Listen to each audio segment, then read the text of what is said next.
네, 안녕하세요. 박중사입니다. 24년 10월 21일 월요일 장 마감 리뷰 방송 시작하도록 하겠습니다. 자, 오늘은 위클리 옵션 월요일 만기일이었고요. 제한적인 하락과 제한적인 상승 속에 중립을 지키면서 또 박스권 수렴하는 그런 모습을 보였습니다. 진폭이 상당히 좁아졌죠. 기존에 움직이던 모습 에 이어서 계속 수렴하는 상태인데 약간 야간 거래를 보니까 환율도 좀 많이 올라가고 야간에 좀 미국 증시가 조금만 삐끗하면은 지금까지 지켜오던 자리를 이탈할 위험이 조금은 도사리고 있는 것 같긴 합니다. 일단 오늘 장 살피고 내일 시장 그리고 이번 주 시장을 준비하는 시간 이어서 쭉 진행하도록 하겠습니다. 먼저 글로벌 이슈 하나 짚고 넘어갈게요. 이번 주 23일에서 24일에 G20 재무장관 및 중앙은행 총재 회의와 IMF, 그다음에 WBG 세계은행그룹이죠. 연차 총회가 열립니다.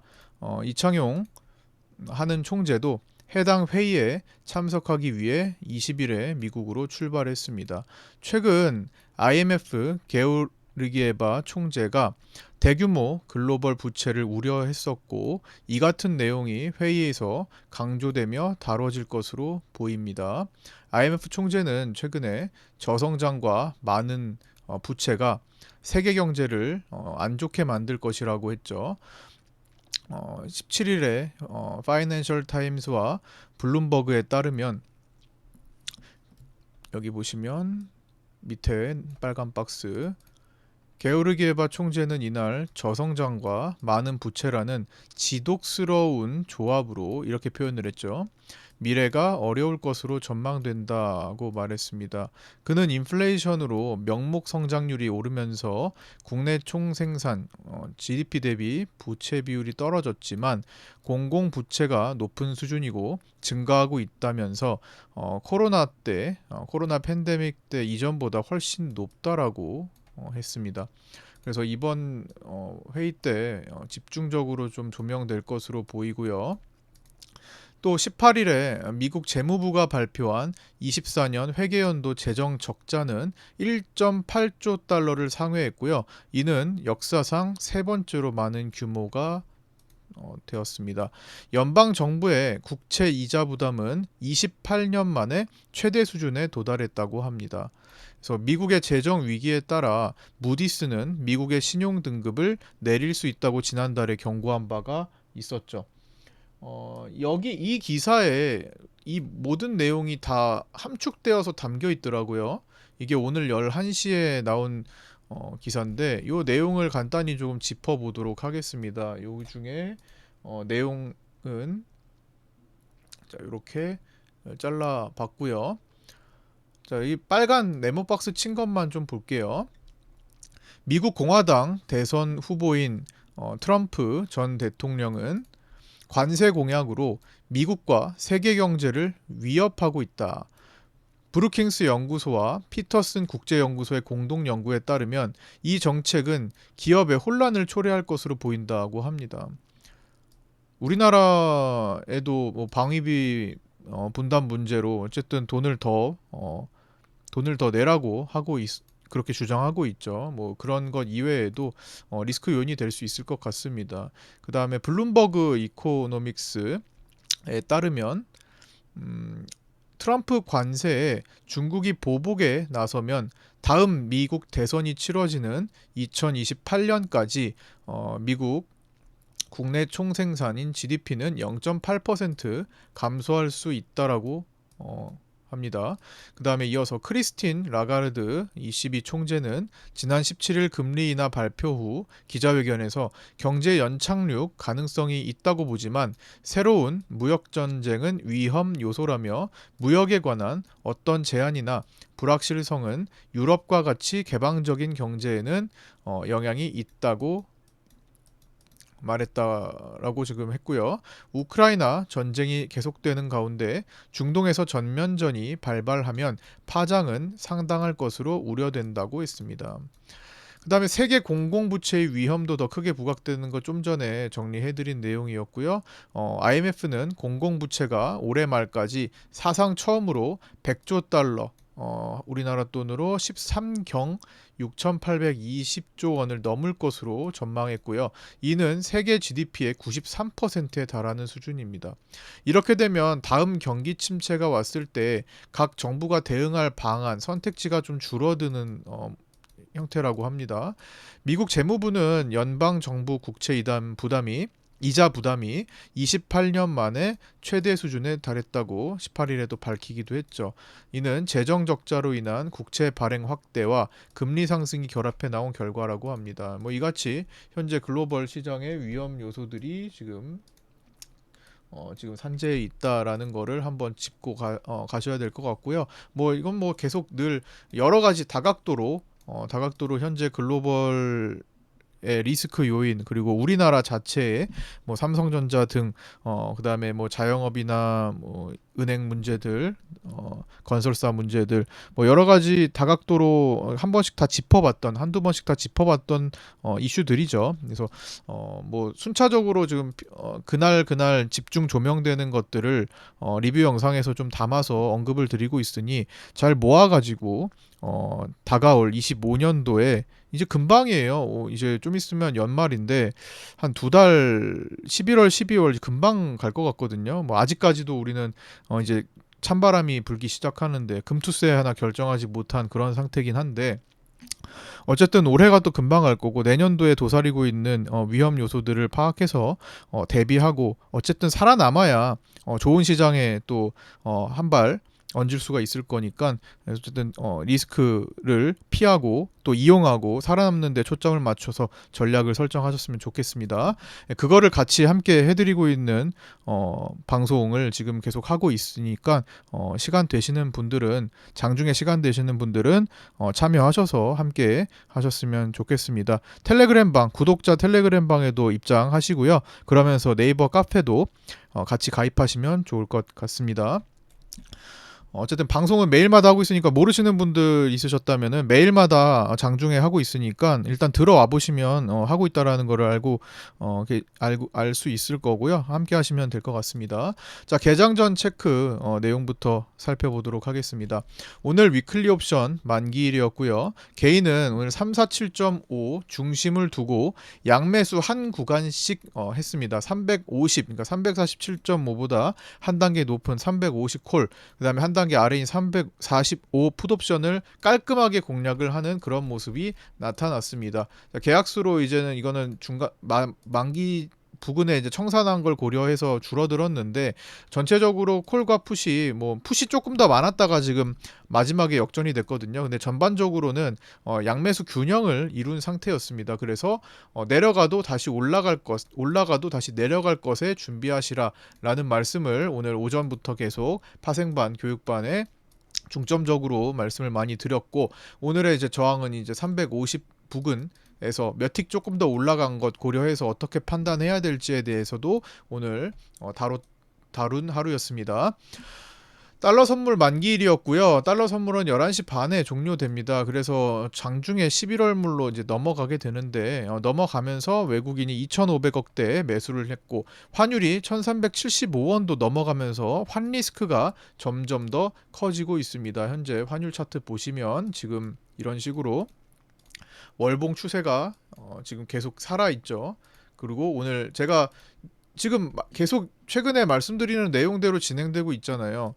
월봉이 이렇게 장대봉으로 나올 것을 경계를 해야 된다. 시월봉으로 지금 크게 올라오고 있죠. 어느덧 지금 1377원대까지 올라와 있습니다. 그쵸? 굉장히 크게 지금 장대 항봉이 올라오고 전 세 달치 음봉을 지금 한 번에 3, 4개월치 음봉을 한 번에 지금 덮어내려고 하고 있습니다. 그래서 이번에 환율이 다시 이 추세 고점에 도달하는 경우 잘못하면 돌파봉이 나올 수가 있어요. 그러면 2008년부터 지금까지 올라가던 추세가 계속 살아 있었고 천천히 그 다음에 여기 2020 뭐 20년과 22년도 단계적으로 여기 구간 20년도부터 올라가던 이 추세가 계속 살아있기 때문에 한 번 돌파가 나오면 또다시 오버슈팅 나오는 상태가 되고, 그러다 보면은 이 고환율의 고착화가 돼버릴 우려가 있습니다. 이제 환율 이제 1,300원대가 일반적인 형태가 되는 뉴노멀 시대가 도래한 거죠. 과거에 이제 1,100원, 1,200원 하던 그 환율을 생각하시면 안 되고, 이제 한 100원 정도 올려가지고 평균치를 생각을 하셔야 될 거다. 계속 추세가 오랜 기간 동안 지속되고 있잖아요. 그래서 이게 완전히 꺾여서 무너지기 전까지는 그냥 이제 환율은 옛날 같지가 않다라는 그림을 좀 그려야 될 것 같고요. 만약에 이제 돌파해서 저 뚜껑이 열려버렸을 때 어떻게 되냐? 그때는 이제 시장이 한번 무너지게 되는 계기가 될 수 있겠죠. 무너지게 된, 물론 좀 이게 약간 저희까지 생각하는 건 좀 오버인데 1,400원은 한번 건드릴 공산이 큽니다, 지금은. 그래서 1,400원대를 건드리면서 당국의 개입이 절실히 필요하게 되고, 실제로 개입이 되면서 어느 정도 관리가 돼서 다시 내려오는 형태로. 하지만 그 과정 속에서의 타격은 피하기가 어렵겠죠. 그래서 1,400에서 1,500원 선, 지난번에 서브프라임 때 이제 고가 부근이 이제 1,597원이에요. 1,600원 선까지 갔잖아요. 그래서 이때보다는 좀 더 이제 덜 하다라는 평가를 받고 있지만, 만약에 기술적으로 진짜 확장으로 간다면 여기서부터 여기까지 가면은 사실 갈 수 있는 구간이긴 합니다. 1,600원, 1,700원도. 근데 아직은 그거는 이제 단계적으로 생각할 문제고요. 일단은 지금 1,400원 위협하면 1,500원까지 한 번에 공간은 열릴 수 있겠다 정도로 일단은 관측하고는 있습니다. 그래서 계속 지금 최근에 외국인들이 웬만하면 달러 선물 바닥에 내려오면은, 떨어지면은 자꾸만 매수하려고 하거든요. 그래서 이런 형태가 우려되는 상황이죠. 어쨌든 환 리스크가 커지는 거는. 그래서 이것도 좀 주목을 해봐야 될 것 같고요. 동시에 그러면서 삼성전자가 6만 원을 회복하는지 여부를 좀 살펴야 했는데, 여전히 오늘도 외국인들의 매도세에 5만 9천 원으로 종료되면서 회복에 실패했습니다. 그리고 선물이 5만 9,100원으로 끝났습니다. 자, 요거 종가가 5만 9천 원으로 실패했고요. 외국인은 또 매도를 했습니다.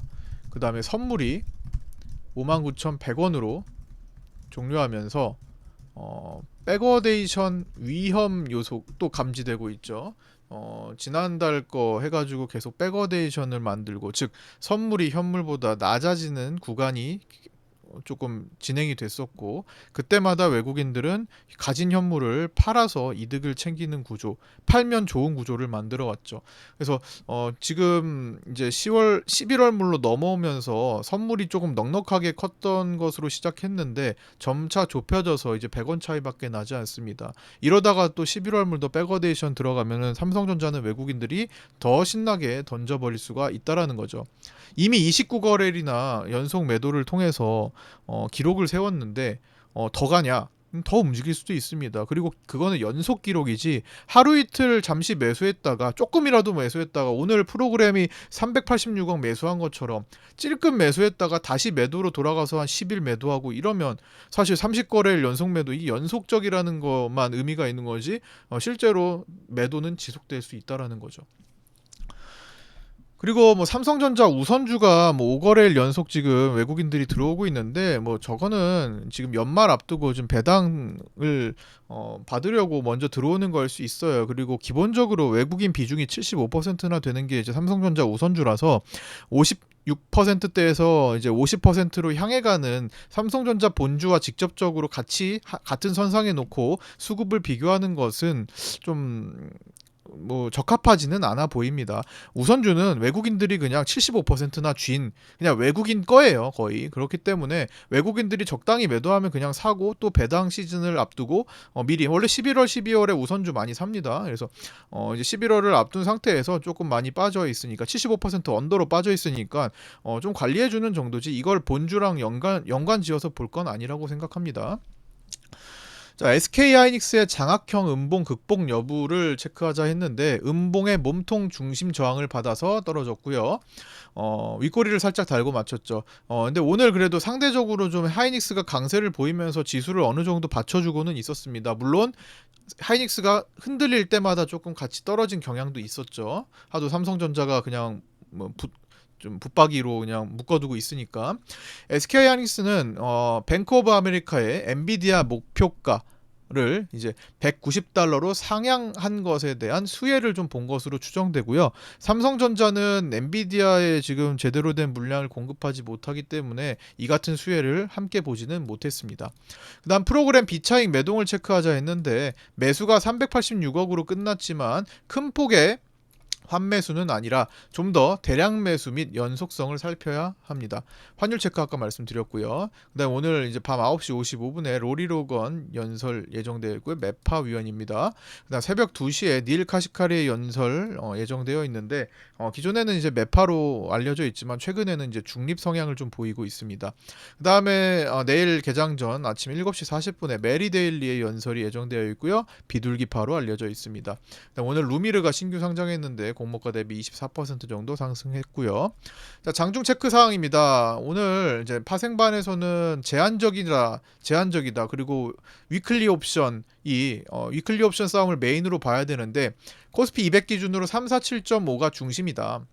자, 코스피 200을 보면요. 요 347.5를 여기 지금 라인 그어뒀죠. 여기를 기준으로 생각해야 되고 개인은 요 위에 있는 350콜을 잔뜩 샀고 그 다음에 345 풋을 잔뜩 샀기 때문에 저 밑으로 안 준다. 그리고 저 위로 안 준다.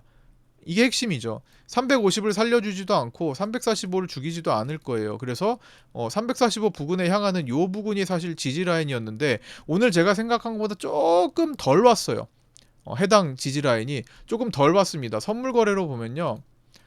제가 오늘 아침에 이제 그 장 개장 전에 말씀드리는 지지와 저항 라인에서 조금 덜 도달했죠. 오늘 346.4포인트부터 지지 라인 말씀을 드렸는데 0.3포인트 덜 왔습니다. 근데 뭐 여기 볼벤 하단이 만나면서 이제 지지를 받은 거고 상대적으로 이제 위클리 옵션은 제한적이지만 월물 옵션에 콜 옵션이 조금 이제 사들이는 식으로 바뀌었고 그다음에 외국인들이 선물 환매수를 어쨌든 플러스 양의 값을 갖고 움직였기 때문에 지지는 조금 더 위에서 받고 터닝을 해서 올라가는 과정이었기 때문에 좀 오다가 만 것으로 보이고요. 그래도 근접하긴 했었죠.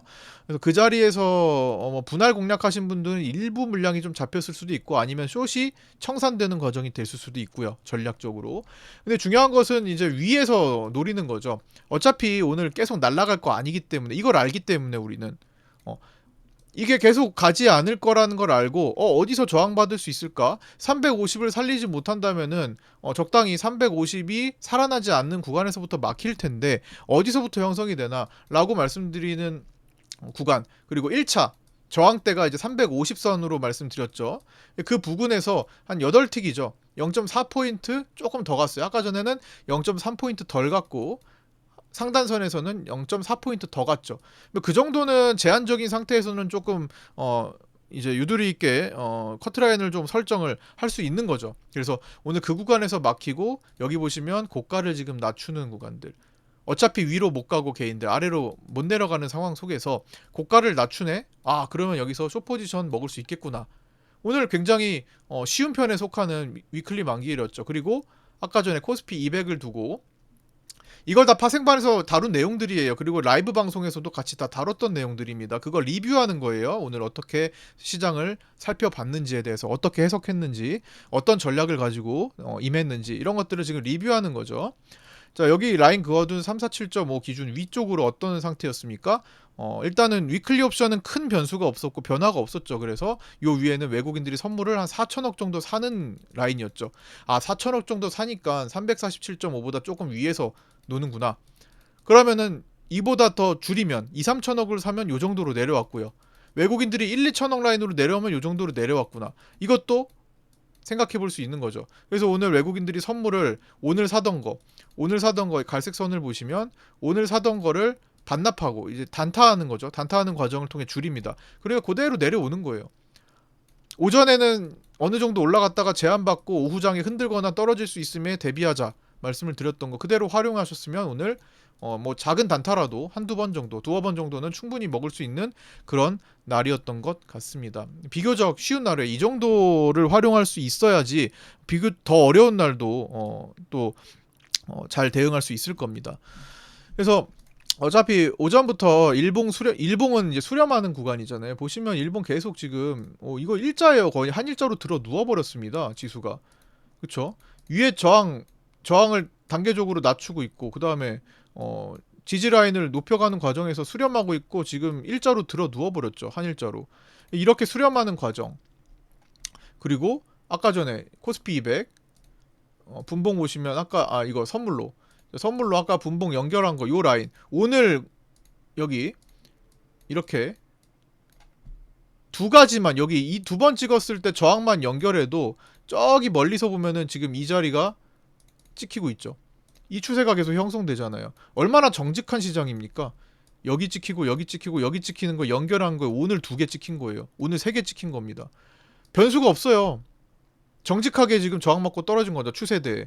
그래서 오늘 그거를 충분히 이용할 수 있었던 것 같고, 그래서 이거를 돌파해버리면 대응하는 방식으로 가면 됩니다. 근데 대응을 해야, 대응 방식으로 내가 대응을 하겠다라는 생각이 들어야 포지션을 진입할 수 있겠죠. 대응하지 않는다고 생각하면 진입을 영원히 할 수 없습니다. 그래서 항상 대응하는 연습을 꼭 해보시라 말씀을 드렸고요. 모의 투자를 활용해서.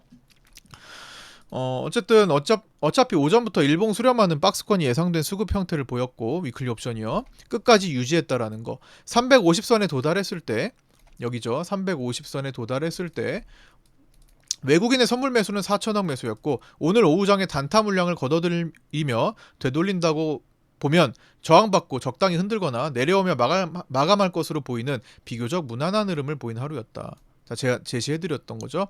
위클리 옵션 만기일에 개인이 베팅하는 옵션물이 하루 종일 명확하게 350 콜과 345 풋으로 갈리면서 오늘 움직임 범위를 제한시켜서 시장을 해석하는 것 자체가 쉬웠습니다.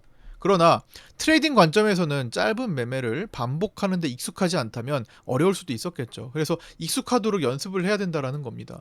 그래서 오늘 중간에 설명도 드리고 파생반에 올려도 드리고 구독자 방에도 올려드렸던 요거, 오늘 너무 뻔했잖아요.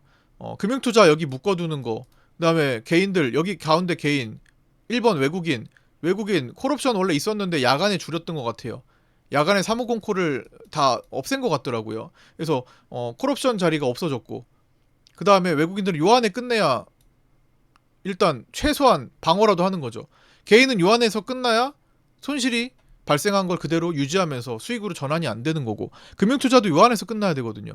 이거 너무 명확했습니다. 그래서 345와 350 사이에 갖다 놓을 거다. 그러면 그 평균값이 얼마예요? 중간값이 347.5니까 오늘 347.5 기준으로 놀자 했던 거죠. 변수가 없으니까 이대로 해서 그대로 갔거든요. 아침부터 끝까지 갔어요. 만약에 변화가 주어졌다면 거기에 맞게 대응을 해야겠죠. 수급 변화가 강하게 일어난다면. 그래서 계속 수급 변화를 살피고 숫자 하나하나 바뀌는 걸 제가 실시간으로 계속 방송하면서 체크를 하고 있었고, 변화가 생기면 말씀드리고, 변화가 안 생기면 그대로 전략을 이어가면 되는 거고. 그래서 개인들은 많이 올라가길 바라고 많이 떨어지길 바라는데 그거 원하는 대로 해주겠습니까? 그죠? 안 한다라는 거죠, 쉽게. 그래서 이런 상태였고요. 요거 볼벤 아까 확인했고, 위클리프 확인했고. 자, 시간대별 위클리 옵션 만기 이동 추정 범위가 오랜만에 나온 날이었습니다. 이거 80% 확률로 코스피 200 잡는 거 최근에는 잘 안 나와가지고 이거 잘 안 하고 있었는데, 원래 하던 건데 오늘 좀 오랜만에 나왔습니다. 345와 350선으로 완전히 좁혀서 방금 전에 말씀드렸던 방금 전에 함께 봤던 그 표와 연관이 있는 거고요. 그래서 그 범위 안에서 움직였고, 중간값 347.5를 기준으로 움직였다라는 거고, 위클리 옵션 막판의 종가 싸움은 347.5 위클리 콜과 풋을 모두 녹이려는 과정이 진행되고 있고요. 해당 등가의 양압이 계속 낮아지는 0으로 수렴하는 과정 속에서 결제 시 전까지 0으로 수렴하다가 결제 시에 이제 풋옵션이 살아나는 그런 그림으로 끝났고요. 둘 다 개인 매수였으며 350 위는 허용하지 않고 345 아래도 허용하지 않는 그림이 펼쳐졌습니다. 등가인 347.5의 콜풋 등압도 최대한 0으로 가깝게 만들어 보려는 과정이 진행됐고요.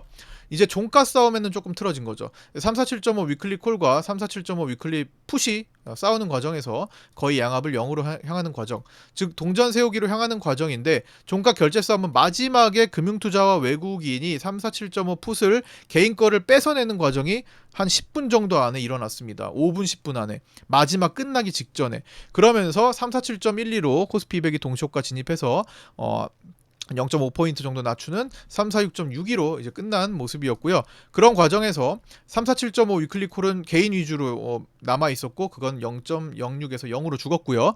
347.5 위클리 풋은 마지막 5분 10분 동안에 개인은 매도로 전환되고 매수 갖고 있던 거 반납하고 금융투자와 외국인이 끝나기 직전 매수를 했습니다. 그래서 0.43에서 0.88로 한 2배 정도, 종가 대비 2배 정도 올라갔고요. 최저점인 0.12 대비는 7배 정도 나왔습니다. 그래서 최근에 이 위클리 옵션 만기 날에 0.1에서 0.2 언더로 향하는 그 옵션물이 등가에서 한 5배 정도는 나오는, 최소 5배 정도는 나오는 모습이 자주 나타나고 있습니다.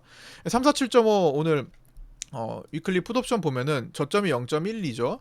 0.12 여기서 오후장에 요 구간에서 7배 정도 올라간 거예요. 물론 이걸 다 먹긴 어렵겠지만 어쨌든 구간을 노려가지고 간다면은 5배 정도는 움직임을 또 취할 수도 있습니다. 그 중에 한 2~3배 먹으면 되는 거죠. 위클리 옵션 뭐 어떻게 끝과 끝을 발라 먹겠습니까?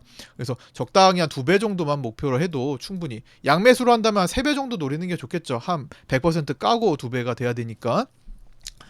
어쨌든 뭐 그런 위클리 옵션 만기일 마지막 움직임이었고요.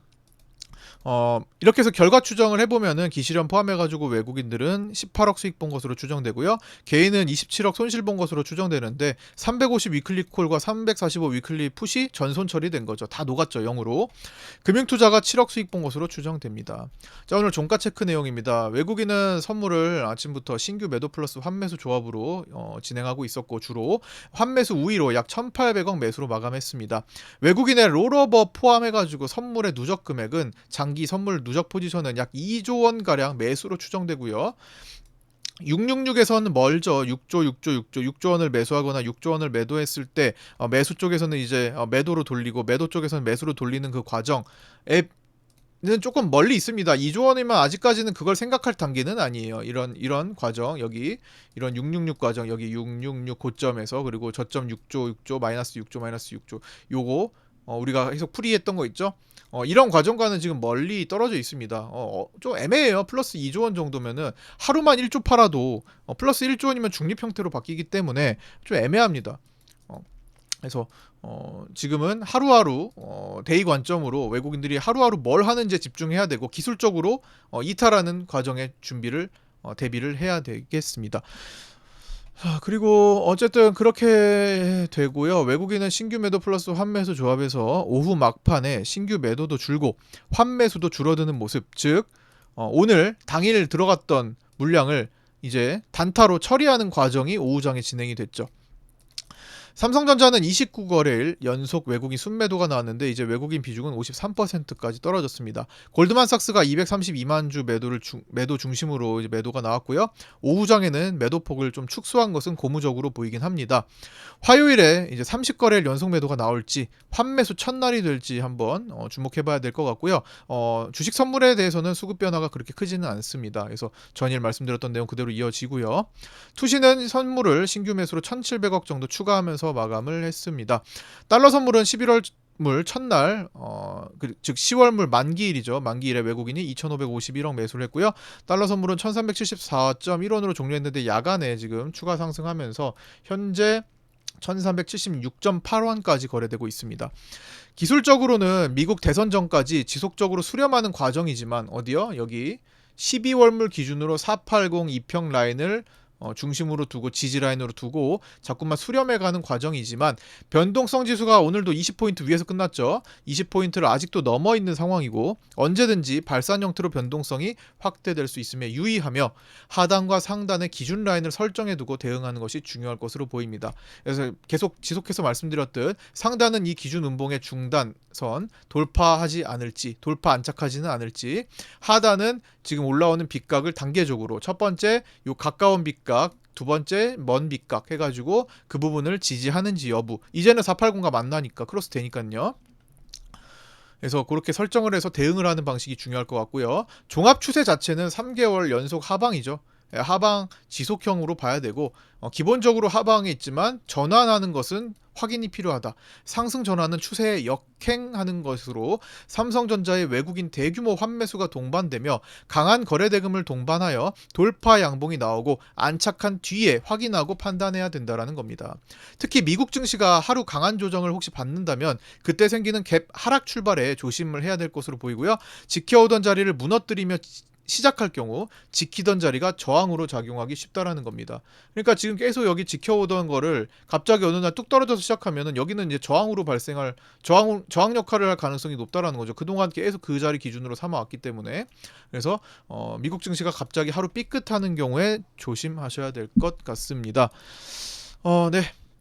이렇게 오늘 리뷰를 마쳤고요. 이제 남은 시간 잘 마무리하시기 바라고, 저는 내일 아침 8시 20분에 유튜브 라이브 방송에서 찾아뵙도록 하겠습니다. 구독자 텔레그램 방 아직도 안 들어오신 분 유튜브 댓글 보시고 신청하셔서 입장하시기 바랍니다. 끝까지 시청해 주신 분들 감사드리고요. 고생 많으셨습니다. 내일 뵙겠습니다.